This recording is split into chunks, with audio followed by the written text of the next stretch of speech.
2 വർഷം ദൈർഘ്യമുള്ള fashion designing and garment technology, 1 വർഷം ദൈർഘ്യമുള്ള advance diploma in beauty and cosmetology, സർക്കാർ അംഗീകൃത കമ്പ്യൂട്ടർ കോഴ്സ് എന്നിവയിലേക്ക് അഡ്മിഷൻ ആരംഭിച്ചിരിക്കുന്നു. കൂടുതൽ വിവരങ്ങൾക്ക് ഓഫീസുമായോ താഴെ കാണുന്ന നമ്പറിലോ ബന്ധപ്പെടുക. പോളിംഗ് പൂർത്തിയായതോടെ വണ്ടൂർ നിയോജക മണ്ഡലത്തിൽ പ്രതീക്ഷയർപ്പിച്ച മുന്നണികൾ.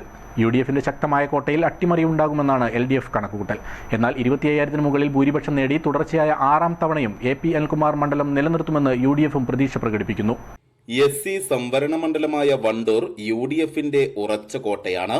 2001 മുതൽ തുടർച്ചയായി മണ്ഡലത്തെ പ്രതിനിധീകരിക്കുന്ന AP അനിൽകുമാർ തന്നെയാണ് ഇത്തവണയും UDFിനായി ജനവിധി തേടിയത്. മണ്ഡലത്തിലെ നിറസാന്നിധ്യമായ AP അനിൽകുമാറിനെതിരെ വാണിയമ്പലം മേൽപ്പാല വിഷയം LDF പ്രധാന പ്രചാരണ വിഷയമാക്കി. തുവ്വൂർ പഞ്ചായത്തിലെ മാതോത്ത് പാലം ഉൾപ്പെടെയുള്ള പ്രാദേശിക വിഷയങ്ങളും വലിയ ചർച്ചയായി.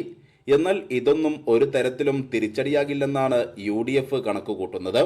UDFിനെ സംബന്ധിച്ച് 2021 വലിയ വെല്ലുവിളി ഉയർന്നത്. LDFിലെ P മിഥുനയ്ക്കെതിരെ 15,000-ൽ പരം വോട്ടുകളുടെ ഭൂരിപക്ഷത്തിനായിരുന്നു വിജയം.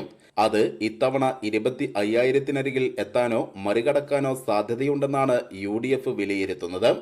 അതേസമയം മണ്ഡലം തിരിച്ചുപിടിക്കുക എന്ന ദൗത്യത്തോടെയാണ് ഡോക്ടർ KK ദാമോദരൻ കളത്തിലിറങ്ങിയത്.